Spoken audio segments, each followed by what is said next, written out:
All right, well, good morning, everyone. Hey, it's Monday.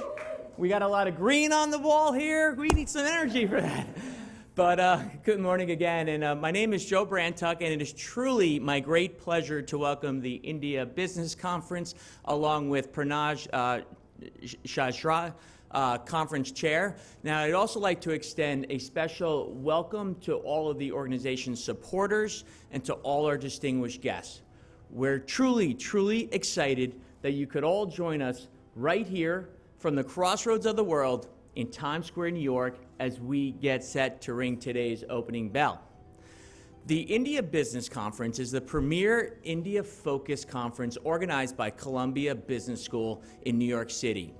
It is the powerful forum that inspires thought leadership and generates discussions around the business, social, political, and creative undercurrents that permeate Indian life.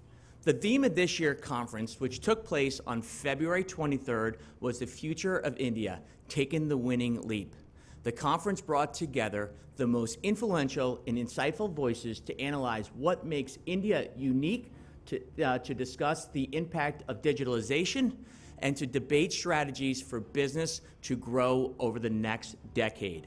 We wish the organization continued success and hope that last weekend's participants and speakers enjoyed the conference. And now, please join me in welcoming Pranav to the podium for further remarks. Come on up!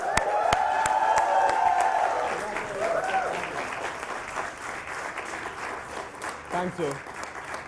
It's an honor to represent India Business Conference and Columbia Business School here to celebrate the success of 15th Annual India Business Conference that we organize this Saturday. From humble beginnings at Columbia University, the conference has evolved to become one of the largest India-centric forums in New York over the last decade.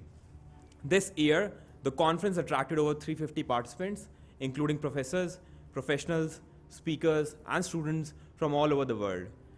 The theme of the conference, as mentioned, was Future of the India, taking the winning leap, and through the course of the day, we had the honor of listening to many distinguished speakers. Our opening keynote speaker, Mr. Doug Peterson, the CEO of S&P Global, discussed the Indian economy in the context of global changing scenario. Next, Dr. Viral Acharya outlined his key learnings from leading the Reserve Bank of India. We also heard Mr. Anupam Khe's views on role of media in changing the society and also the vision for the entertainment industry. Besides, the keynote addressed by Mr. Ram Madhav from Bharatiya Janata Party and the keynote fireside chat with Mr. Sanjay Jha from Indian National Congress helped the audience understand the political situation as India gears up for the next General Assembly elections. At the conference, we also explored the key drivers of India's massive growth engine, including consumption, technology innovation, and investments through our panel discussions. We are overwhelmed with the support and the appreciation that we have received from the audience this year. So today, organizing team members, volunteers, students, and all our friends here, please join me in celebrating the incredible success of 15th Annual India Business Conference. Thank you so much, Nasdaq, for having us here. It's an honor to be here. Thank you so much.